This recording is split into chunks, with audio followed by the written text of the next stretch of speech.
السلام عليكم ورحمة الله وبركاته. ورجعنا لكم بفيديو جديد. معانا النهارده ريسيفر هايبر اكس 1 اتش 265.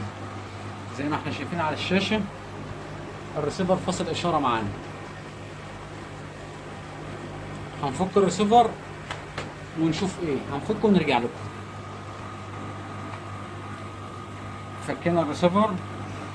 اول حاجة هنعملها هنبدأ نرفع الجهود.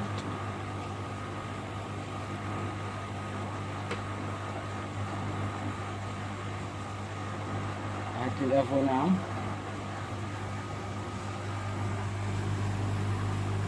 زي ما احنا شايفين جهد الاشاره بيظهر 9 فولت، طبعا ضعيف، بيظهر ويختفي.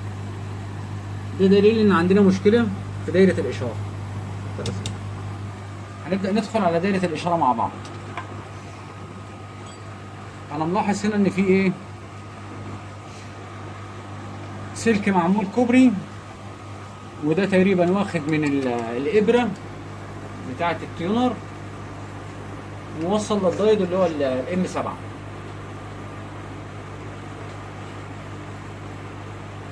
المفروض هنا يكون موجود عندي فولت. الفولت مش موجود، بيظهر 13 وينزل 9 ويختفي. معنى كده ان في شورت عندنا في الرسم، في شورت بيكتم معانا الاشاره. طيب عشان نقدر نحدد، هناخد الماده بتاعتنا، بنزين، تنر، كحول، لان انا حاسس بحراره في المنطقه بتاعت الاشاره. نحط على الدايد الاول، مفيهوش مشكله. ندخل على اي سي الاشاره. في هنا حاجه نركز احنا مع الايه، مع الاس 14 اس 14. ركز كده، شايفين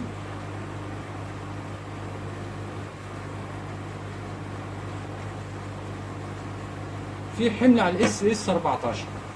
هنفصل الريسيفر باور ونمسك الافو على وضع الصفاره.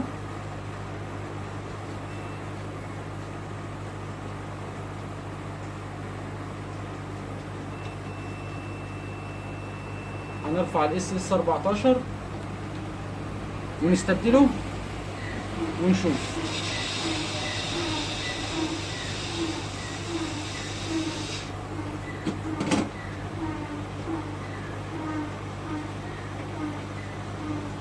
نجيب اس 14 ونركبه مكانه.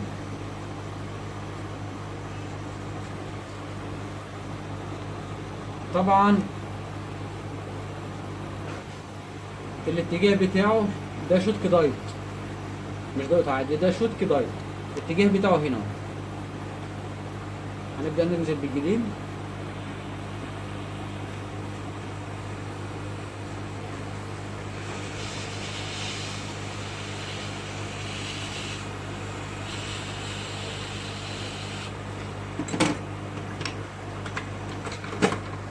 وندعم الاس 14.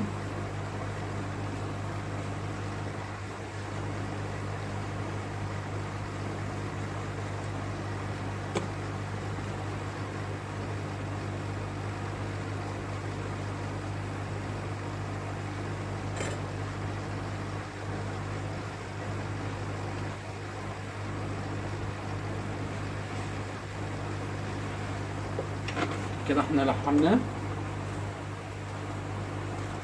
نبدأ نوصل ونشوف يا ترى هيعمل نفس المشكلة ولا لا. لحد دلوقتي حاليا الريسيفر بيحمل وبيفتح معانا.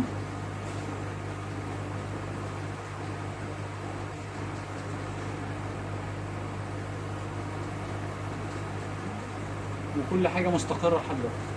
الريسيفر يفتح ونبدأ نرفع الجهود بتاعتنا. هات الشاشة كده يا عم. الإشارة اشتغلت معانا تمام. هات لي هنا تاني. احنا كان مشكلتنا كلها في الاس 14، كان عامل شورت. طيب عرفتوا منين؟ انا بستعمل بنزين. في ناس بيقول لي خطر ومش خطر. لا، انا طول عمري شغال ببنزين، وساعات بشتغل بتنر، وفي ناس بتشتغل بكحول. كل اي مواد التنظيف ما فيش مشكله فيه. انا بستعمل كميه بسيطه، انتوا بتحسوا ان في كميه كبيره اللي اترشت، لا ده هي كميه بسيطه لان الريسيفر تحت الميكروسكوب بيكبر كل حاجه. بندي بخه صغيره في المنطقه اللي انا شاكك فيها، بنوصل باور معايا، المكون اللي فيه شورت بيسخن معايا، حرارته بترتفع. الفيديو ده كان قصير، اتمنى ان يكون مفيد، ومش كل حاجه نتجه ان احنا نغير اي سي الاشاره. ساعات اي سيات الاشاره بتبقى سليمه والفني بيرفع الاي سي ويركب اي سي بديل والاشاره ما بتشتغلش، بيبوظ اكتر من اي سي والاشاره ما بتشتغلش معاه، وممكن تكون مشكله عنده اس اس 14 مكثف سيراميك صغير. الفايده من ده كله ان انا بشتغل بباور امبير اعلى شويه، بيوفر معايا وقت ومجهود، وبنوصل للمشكله بسرعه. اثبت الشاشه، وزي ما احنا شايفين ادي الريسيفر شغال معانا، ادي السعوديه وادي المجد. ما تنسوش لايك واشتراك وتعليق. شكرا.